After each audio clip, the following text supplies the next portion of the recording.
अस्सलाम वालेकुम व्यूअर्स, क्या हाल चाल है आप लोगों के। उम्मीद है आप लोग सब खैरियत से होंगे। अल्लाह ताला आप लोगों को सेहत और ईमान की ज़िंदगी अता फरमाए। मेरा ये यूट्यूब का चैनल, इसका मकसद बेसिकली उन लोगों को तक बेसिक कॉन्सेप्ट बायोलॉजी के पहुंचाना जो कि एकेडमीज़ वगैरह ज्वाइन नहीं कर सकते।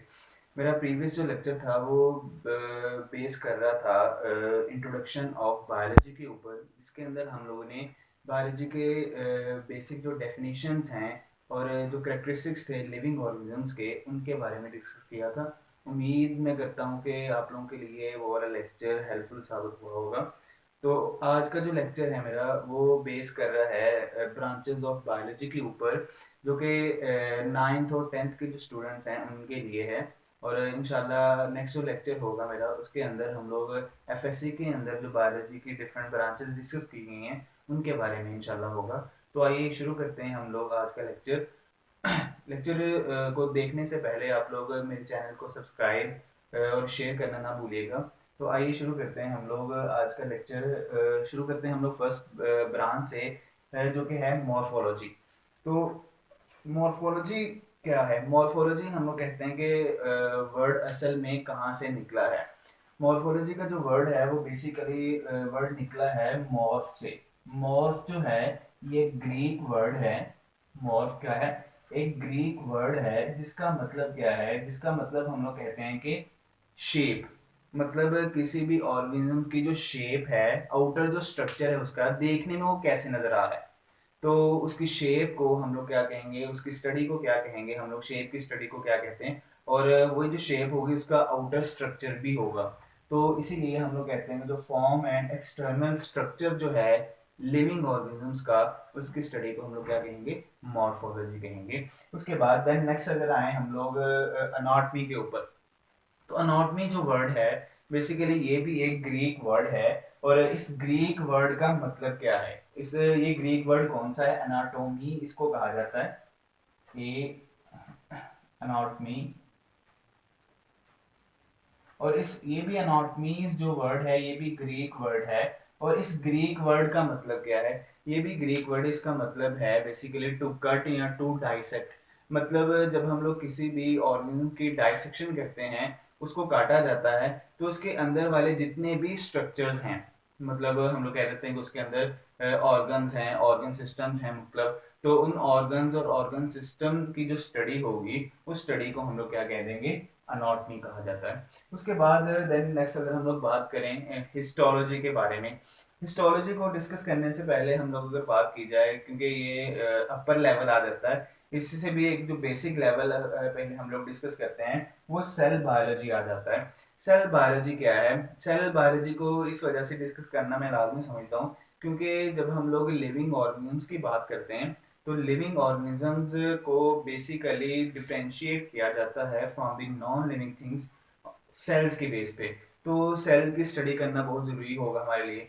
तो सेल की जो स्टडी है, उसका स्ट्रक्चर है, उसका फंक्शन है, और सेल के अंदर पाए जाने वाले जितने भी स्ट्रक्चर्स हैं उनकी स्टडी को, उनके फंक्शन को क्या कहेंगे हम लोग, सेल बायोलॉजी। अब उनके अंदर पाए जाने वाले जो स्ट्रक्चर्स हैं उन स्ट्रक्चर्स को हम लोग क्या कहते हैं, ऑर्गेनेलिस का नाम दिया जाता है। ऑर्गेनेलिस के अंदर हम लोग कह देते हैं कि माइटोकॉन्ड्रिया आ जाता है, गोल्जी प्रेटस आ जाता है, एंडोप्लाज्मिक रेटिकुलम आ जाता है। तो ये डिफरेंट ऑर्गेनेलिस हैं, इनका भी फंक्शन हम लोग सेल बायोलॉजी के अंदर, इनका स्ट्रक्चर भी सेल बायोलॉजी के अंदर डिस्कस करते हैं। और जो सेल्स हैं, प्रोकैरियोटिक सेल या यूकैरियोटिक सेल, तो इनकी भी स्टडी की जाती है, हम लोग करते हैं सेल बायोलॉजी के अंदर।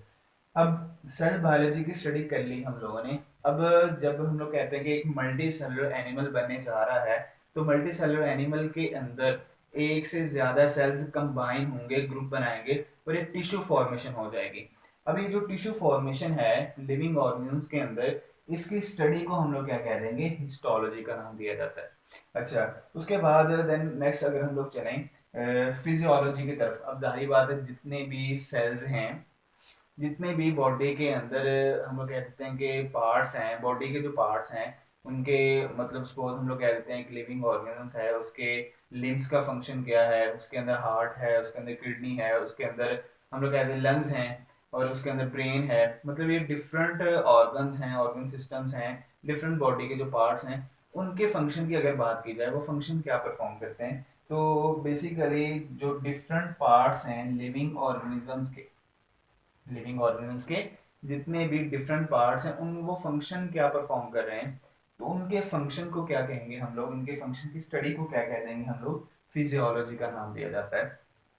अच्छा, उसके बाद में नेक्स्ट चले हम लोग मोस्ट इम्पोर्टेंट ब्रांच, जो कि हम लोग कहते हैं कि from one generation to another generation characteristics को ट्रांसफर, हम लोग कहते हैं इसको एक फैमिली के अंदर कह देते हैं कि हम लोग पेरेंट्स से ऑफस्प्रिंग्स के अंदर, पेरेंट्स से नेक्स्ट जनरेशन के अंदर जो करेक्टरिस्टिक्स ट्रांसफर होते हैं वो कौन लेके जाता है, वो किन के पास होते हैं। तो अगर एक बेसिकली लिविंग ऑर्गेनिज्म की बात की जाए, तो उनके सेल के अंदर उन उस पूरे ऑर्गेनिज्म के जो करेक्टरिस्टिक्स होंगे वो जीन्स के पास होंगे। वो जीन्स ही क्या काम करते हैं, ट्रांसफरिंग में हिस्सा लेते हैं, ट्रांसमिशन में हिस्सा लेते हैं, उनके पास मौजूद भी हैं सारे करेक्टर, सेफ भी हैं सारे करेक्टर, और अगर ट्रांसमिशन में भी वो हिस्सा ले रहे हैं थ्रू द क्रोमोसोम, जो कि क्रोमोसोम की जो ट्रांसमिशन होगी सेल डिवीजन के दौरान। तो अब यही जो हम लोग कहते हैं कि जीन्स और उनका रोल क्या है इनहेरिटेंस के अंदर, इसी जीन्स की स्टडी को, उनके रोल इन इनहेरिटेंस को क्या कहते हैं हम लोग, जेनेटिक्स का नाम लेते हैं। अब यहाँ पे वर्ड मैंने यूज किया है इनहेरिटेंस का। अब इनहेरिटेंस का मतलब क्या है, इनहेरिटेंस हम लोग कहते हैं कि इनहेरिटेंस का मतलब है ट्रांसमिशन ऑफ कैरेक्टर्स। अब ट्रांसमिशन ऑफ कैरेक्टर्स कहाँ से कहाँ तक वो जाएंगे, ट्रांसमिशन ऑफ कैरेक्टर्स होंगे from parents to their next generation या from parents to their offsprings. तो अब वो कैरेक्टरिस्टिक्स कौन कौन से आ जाते हैं, उनमें सपोज हम लोग कह देते हैं कि दूसरा बॉडी का साइज हो सकता है, बॉडी की हाइट हो सकती है, या बॉडी का कलर हो सकता है, आईज की हम लोग कहते हैं कलर हो सकता है, या हेयर कलर हो सकता है, इंटेलिजेंस वगैरह हो सकती है। तो ये डिफरेंट कैरेक्टरिस्टिक्स होते हैं जो कि जीन्स के पास मौजूद होते हैं, और वही जो कैरेक्टरिस्टिक्स होंगे in the form of chromosomes next generation के अंदर या नेक्स्ट जो डॉटर सेल्स होंगे उनके अंदर ट्रांसफर हो जाएंगे, और इसी की स्टडी को क्या कहते हैं हम लोग, जेनेटिक्स का नाम देते हैं। अच्छा, उसके बाद में नेक्स्ट अगर हम लोग आए बात करें एम्ब्रियोलॉजी की। एम्ब्रियोलॉजी क्या है, जब हम लोग बात करें कि आफ्टर द रिप्रोडक्शन, जब न्यू ऑर्गेनिजम्स की फॉर्मेशन हो रही होती है आफ्टर द फर्टिलाइजेशन, फर्टिलाइजेशन के बाद एक जब एग और स्पर्म आपस में मिल जाते हैं, फर्टिलाइजेशन हो जाती है, तो उसी फर्टिलाइजेशन के बाद एक जाइगोट फॉर्मेशन होती है। अब वो जो जाइगोट बना है, अब उसके अंदर वो एक सिंगल सेल है। अब सपोज हम लोग कह देते हैं कि ये देखें जरा, सपोज हम लोग कहेंगे कि यहाँ पे एग है, प्लस इसके साथ स्पर्म मिला है, और इससे आगे जाइगोट बन गया।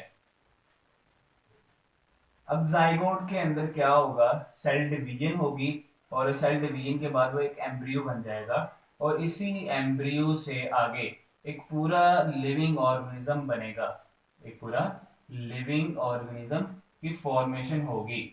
इसी लिविंग ऑर्गेनिज्म की फॉर्मेशन को क्या कहेंगे हम लोग, फ्रॉम एम्ब्रियो, एम्ब्रियो से जो लिविंग ऑर्गेनिज्म के अंदर फॉर्मेशन होगी, उसी फॉर्मेशन को, उसी डेवलपमेंट को क्या कह देते हैं हम लोग, एम्ब्रियोलॉजी का नाम दिया जाता है। मतलब उसके अंदर हम लोग बात करते हैं कि ऑर्गन फॉर्मेशन कैसे हो रही है, जब एम्ब्रियो एक बन गया है, अब उसके अंदर सेल डिवीजन शुरू हो गई, अब सेल डिवीजन के बाद ऑर्गन फॉर्मेशन बनना शुरू हो जाएंगे, ऑर्गन्स बनना शुरू हो जाएंगे, ऑर्गन सिस्टम्स बनना शुरू हो जाएंगे, और एक पूरा इंडिविजुअल तैयार हो जाएगा। अब इसी डेवलपमेंट को from embryo to new living organism, new individual, तो इसी डेवलपमेंट को हम लोग क्या कहते हैं, उसकी स्टडी को क्या कहा जाता है, एम्ब्रियोलॉजी का नाम दिया जाता है। देन नेक्स्ट अगर हम लोग आए तो दूसरा टेक्सोनोमी।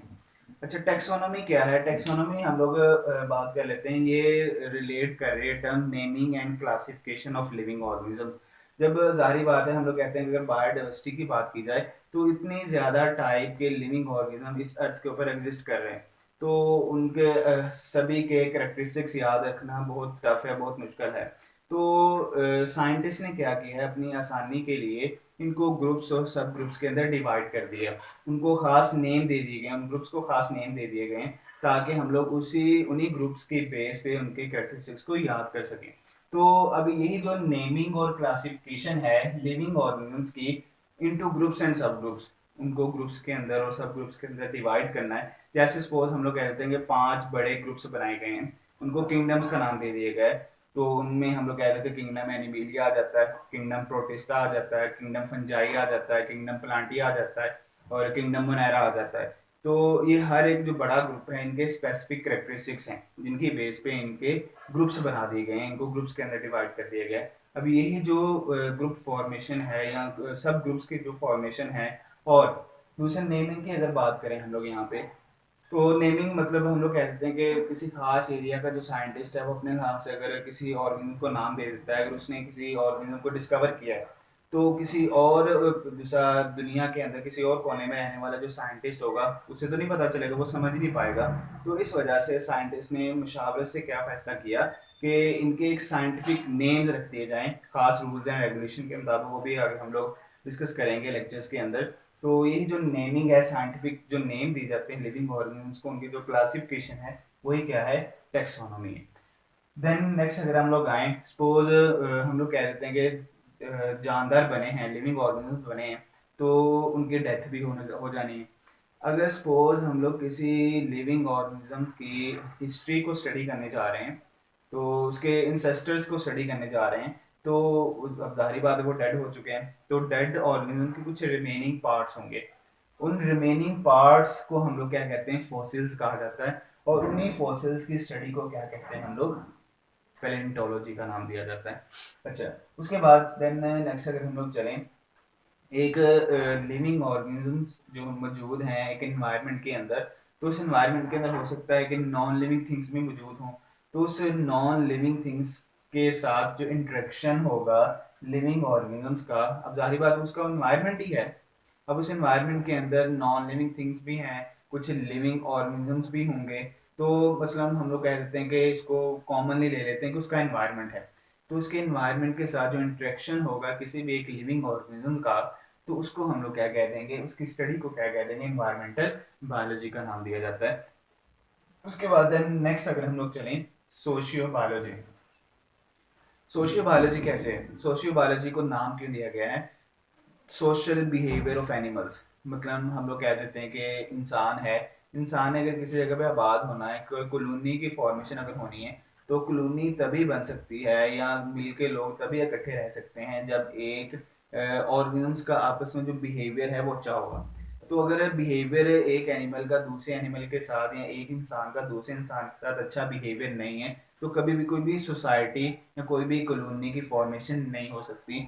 तो इसी सोशल बिहेवियर की स्टडी को हम लोग क्या कहते हैं, जो कि लिविंग ऑर्गेनिज्म की दूसरे लिविंग ऑर्गेनिज्म के साथ होती है टू मेक सोसाइटीज बनाने के लिए, तो इसी को हम लोग क्या कह देते हैं, सोशियो बायोलॉजी का नाम दिया जाता है। देन नेक्स्ट अगर हम लोग चले पैरासाइटोलॉजी। पैरासाइटोलॉजी क्या है, असल में पैरासाइट्स की स्टडी है। तो पैरासाइट्स किनको कहा जाता है, पैरासाइट्स हम लोग कह देते हैं कि ऐसे ऑर्गेनिजम्स हैं, लिविंग ऑर्गेनिज्म लिविंग ऑर्गेनिजम्स हैं जो कि क्या करते हैं, फूड लेते हैं, कोई लिविंग होस्ट से फूड ले लिया उन्होंने, get food and shelter, shelter भी लेंगे और फूड भी लेंगे, कहां से लेंगे, from living host, living host से वो क्या लेंगे, फूड भी ले रहे हैं और शेल्टर भी ले रहे हैं, मतलब उसकी बॉडी के अंदर जाके वहां पे रह भी रहे हैं। तो एंड इंटर्न और बदले में क्या उनको देंगे, बदले में उनको नुकसान पहुंचा देंगे, हार्म देम। अब यही जो लिविंग ऑर्गेनिजम्स हैं जो कि फूड ले रहे हैं और शेल्टर ले रहे हैं लिविंग होस्ट से, और बदले में उनको क्या दे रहे हैं, उनको नुकसान पहुंचा रहे हैं, उनके अंदर डिजीजेस काज कर रहे हैं। अब यही जो लिविंग ऑर्गेनिजम्स होंगे, इन्हीं लिविंग ऑर्गेनिजम्स को क्या कहते हैं हम लोग, पैरासाइट्स का नाम दिया जाता है। और पैरासाइट्स की जो स्टडी होगी, इस पैरासाइट की स्टडी को क्या कहते हैं हम लोग, पैरासाइट की स्टडी को क्या कहा जाएगा, पैरासाइटोलॉजी का नाम दिया जाता है। अच्छा, उसके बाद देन नेक्स्ट अगर हम लगाएं, मोस्ट इम्पोर्टेंट हमारी लाइफ के अंदर हम लोग डिफरेंट सब्सटेंसेस इस्तेमाल करते हैं, मेडिसिन के तौर पे उनको इस्तेमाल किया जाता है, डिफरेंट प्रोडक्ट्स इस्तेमाल करते हैं मेडिकल इंडस्ट्री के अंदर। तो अब हम लोग कहते हैं कि कुछ ऐसे लिविंग ऑर्गेनिज्म हैं, यूनिसेलुलर ऑर्गेनिजम्स हैं, उनको डिफरेंट प्रोसेसेस में से गुजारा जाता है, और इंसान क्या कर रहा है, उन्हीं को यूज़ करते हुए डिफरेंट टेक्निक्स के तहत अपने लिए, अपने फ़ायदे के लिए चीज़ें बना रहा है। तो असल में ये बायोटेक्नोलॉजी जो वर्ड है, ये क्या है, इसके अंदर दो हम लोग कह देते हैं वर्ड मौजूद हैं, बायोस और टेक्नोलॉजी का वर्ड आ गया साथ में। मतलब बायोस को हम लोग कहते हैं कि लाइफ की स्टडी होती है, और जो टेक्नोलॉजी है मतलब टेक्निक्स, मतलब हम लोग क्या कहेंगे कि लिविंग ऑर्गेनिज्म्स को खास टेक्निक्स के जरिए इस्तेमाल करना और उनसे अपने फायदे की चीजें हासिल करना। तो यही क्या होगी, इसी की स्टडी को हम लोग क्या कह देते हैं, बायोटेक्नोलॉजी। जैसे सपोज हम लोग बैक्टीरिया को इस्तेमाल करते हैं, तो अगर किसी ऑर्गेनिज्म के अंदर इंसुलिन नहीं बन रही, तो किसी हम लोग कह देते हैं कि हेल्दी पर्सन से इंसुलिन बनाने वाला जीन लेंगे, उसको बैक्टीरिया के अंदर इंसर्ट कर देंगे, तो उस बैक्टीरिया के अंदर इंसुलिन बनना शुरू हो जाएगी। मतलब अपने फायदे के प्रोडक्ट्स हम लोग बना रहे हैं लिविंग ऑर्गेनिजम्स को इस्तेमाल करते हुए खास टेक्निक्स के जरिए। उस टेक्निक्स को हम लोग जेनेटिक इंजीनियरिंग का नाम दे देते हैं। तो यही क्या है, इसी की जो प्रैक्टिकल एप्लीकेशंस होंगी लिविंग ऑर्गेनिजम्स की, उन्हीं को क्या कह देंगे हम लोग, बायोटेक्नोलॉजी का नाम देंगे। देन नेक्स्ट अगर हम लोग बात करें इम्यूनोलॉजी। इम्यूनोलॉजी क्या है, असल में ये स्टडी है इम्यून सिस्टम की। इम्यून सिस्टम क्या होता है, उससे पहले उसके बाद में इसको हम लोग फर्दर डिस्कस करते हैं। इम्यून सिस्टम असल में ऐसा सिस्टम है दैट डिफेंड आवर बॉडी, हमारी बॉडी को क्या कर रहा है, ये डिफेंड कर रहा है। किसके अगेंस्ट डिफेंड करेगा, अगेंस्ट पैथोजेंस।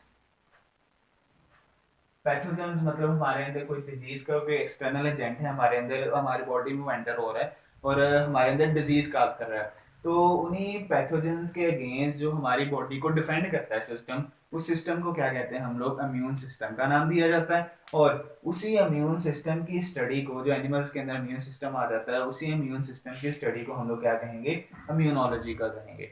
अच्छा, उसके बाद सेकंड लास्ट जो हमारे और मोस्ट इंपॉर्टेंट जो है लिविंग ऑर्गेनिज्म के अंदर, सारे के सारे जो living organism including plants, including unicellular organisms, including fungi, including algae, सभी को इंक्लूड किया जाए, उन सभी में से मोस्ट इंपॉर्टेंट और सबसे जो बड़ा ग्रुप है लिविंग ऑर्गेनिज्म का इस अर्थ के ऊपर पाया जाने वाला, बायोडाइवर्सिटी में अगर देखा जाए तो सबसे ज्यादा जो परसेंटेज है इन्हीं लिविंग ऑर्गेनिज्म की आ जाती है। तकरीबन इनकी जो परसेंटेज है वो 53.1% है of total biodiversity, of total biodiversity. मतलब जितनी भी बायोडाइवर्सिटी पाई जाती है, जितनी भी वैरायटी पाई जाती है इस अर्थ के ऊपर, उन सभी में से सबसे ज्यादा जो परसेंटेज है वो इन्हीं की है, इंसेक्ट्स की है। तो यही जो स्टडी होगी इंसेक्ट्स की, इसको क्या कह देंगे हम लोग, एंटोमोलॉजी का नाम दिया जाता है। अच्छा, उसके अलावा लास्ट वन जो ब्रांच है मोस्ट इम्पोर्टेंट मेडिसिन के रिलेटेड, जो हम लोग अपनी डिजीजेस को ट्रीट करने के लिए, डायग्नोस करने के लिए इस्तेमाल करते हैं, ड्रग्स को इस्तेमाल किया जाता है, तो इन्हीं ड्रग्स की स्टडी को क्या कहते हैं हम लोग, फार्माकोलॉजी का नाम दिया जाता है। अच्छा, हम लोग दो टर्म्स लेते हैं, फार्मेसी और फार्माकोलॉजी। फार्मेसी असल में हम लोग कह देते हैं कि एक ये प्रोफेशन है जिस प्रोफेशन के अंदर हम लोग मेडिसिन को सेल करते हैं मेडिकल स्टोर्स के ऊपर, फार्मेसीज के ऊपर। और जो फार्माकोलॉजी है ये एक ब्रांच है बायोलॉजी की, जिसके अंदर क्या स्टडी किया जाता है, जिसके अंदर स्टडी करते हैं हम लोग ड्रग्स को स्टडी करते हैं और उनके इफेक्ट्स क्या हैं सिस्टम्स के ऊपर of human body. Human body जब उसको इस्तेमाल करती है, हमारे अंदर कोई भी हम लोग ड्रग वगैरह का इस्तेमाल करते हैं, अगर उसकी कंसंट्रेशन ज़्यादा ले लेते हैं, मतलब डॉक्टर ने अगर हमें सजेस्ट किया कि एक आपने टैबलेट एक दिन में खानी, तो हम लोग अगर रोजाना उसका इस्तेमाल करते रहते हैं डे बाय डे, एक दिन में 2 खा ली या 3 खा ली, तो हमारे सिस्टम के ऊपर, हमारे लिवर के ऊपर, हमारा जो इंटरनल सिस्टम है उसके ऊपर बैडली वो इफेक्ट करेगा। तो इन्हीं के इफेक्ट को, और ड्रग्स की जो कंपोजिशन है उनके इफेक्ट हमारे ऊपर, इन्हीं की स्टडी को क्या कहते हैं हम लोग, फार्माकोलॉजी। तो ये था आज का हमारा लेक्चर। उम्मीद है आप लोगों को पसंद आया होगा और इस ये काफ़ी इंफॉर्मेटिव भी होगा आप लोगों के लिए। तो आज के लिए सिर्फ इतना ही, तब तक के लिए अल्लाह हाफ़िज़। और मेरे चैनल को सब्सक्राइब करना ना भूलिएगा, लाइक करना ना भूलिएगा और शेयर करना ना भूलिएगा। थैंक यू सो मच, अल्लाह हाफ़िज़।